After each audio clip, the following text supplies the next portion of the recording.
Okay, guys. Today I'm just actually going to follow up on the framing video I did last week. I'm going to show you the follow-up video I did to that. That was all before I did any YouTube. Really didn't know what I was doing, so apologies for the quality.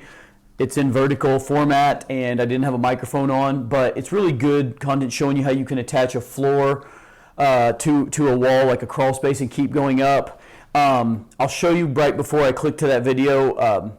A lot of people noticed that I didn't have any tar paper or anything to keep that concrete from touching the wood directly. I'll show you what we usually use, and I'm going to do a much deeper dive into the framing aspects in the next couple weeks when I have time, where I'll show you just nuts and bolts, really close up and better quality video, and how we make those attachments. And when I do that, I'll actually link the gentleman that I buy these parts from, so you guys can access them easily. But real quick, I just want to thank everybody. We were monetized on YouTube a year ago this week, and if you notice, we just clicked over 1 million views on the channel like last night, which is pretty cool. But also help me out. I'm 18 subscribers from 10,000. So I got monetized at 1,000, obviously. So I've added 9,000 in a year. Love to click over that 10,000 for a lot of reasons. But if you know anybody, if you're friends that are into construction-based stuff, especially the technological side of it, shoot them my channel. Tell them to subscribe real quick. I'd love to click over 10,000 today. It'd be cool. But anyway, just kind of give you guys an update real quick before I go to that video.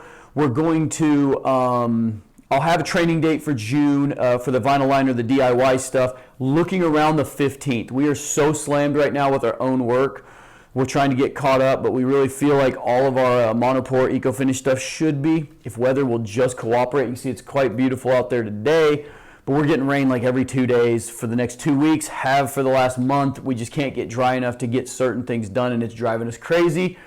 Got to get those things done before I have another training. But June 15th is kind of what we're looking for. It'll be about a 3-day thing where we'll take it from pouring the walls to dropping the liner to filling it up in 3 days.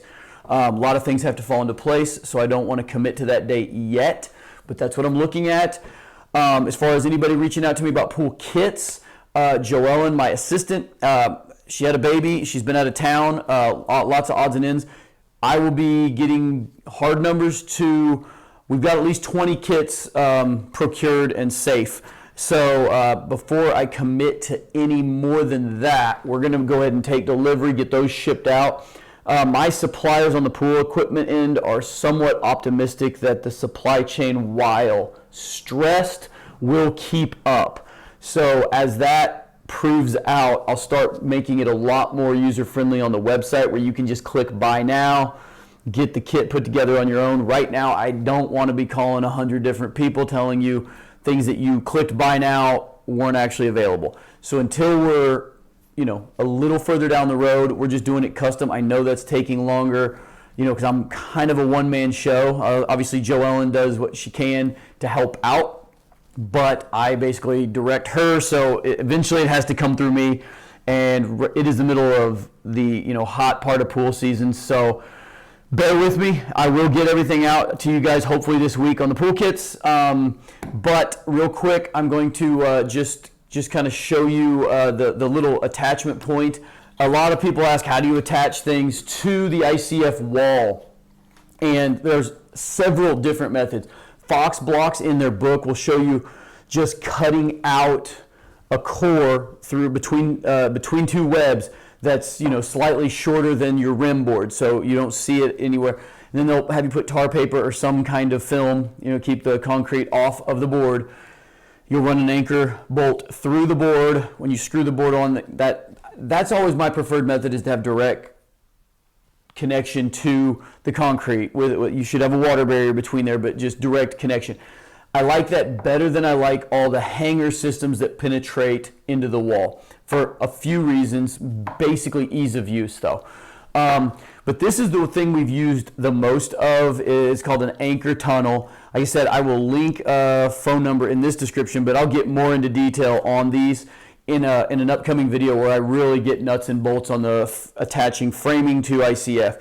But what you do, you get your framing up to rim board height, and then you just take a 6-inch hole saw on a drill, and you just zip holes into your ICF, like every 4 feet, so like every 6th web or so. And then you take this guy, and you can see it's got these monster like threads. They almost look like auger, So, and it's got these 4 holes. It comes with a wrench that looks kind of like a giant grinder wrench, but a lot of times we'll just run 2 screws through a 2x4 and use it. And this thing will just thread in, and it flushes up to the inside of the ICF. And this hole here is the exact size of an anchor bolt. Run the anchor bolt through here, and now you have something keeping the concrete off of your 2x material or your rim board. And you just pour the concrete fills up this core right to this ABS plastic, and then you just suck it up tight. And it's a super cool way. Like I said, there's several ways to skin that cat. I think these things are the slickest that I have seen that I've used, and I really like them. But anyway, didn't use them on the one you're about to see because I didn't have a line on them at that moment. But I will, like I said, I'll link that in the description, and I'll see you guys next time. Hey everybody, back at this ICF job that I showed you a video of the beginning of a few weeks ago. We are ready to pour it, and I'm going to show you around real quick, kind of how we go here. Door openings and window openings, we put a styrofoam buck. In this case it's called a Fox buck, so it's Fox blocks. But I want to just show you down here, we've got these plugs cut out so we can pour down in there, and that is hollow all the way down to the footer, and that floor is attached to that, which is pretty cool. So we're walking around bracing off of a floor that is hanging on the hollow styrofoam, and it works really well. Everything's as square as the floor, and we'll show some pictures today of the pour, and here in about 2 hours this thing will be full and ready to strip and ready to frame.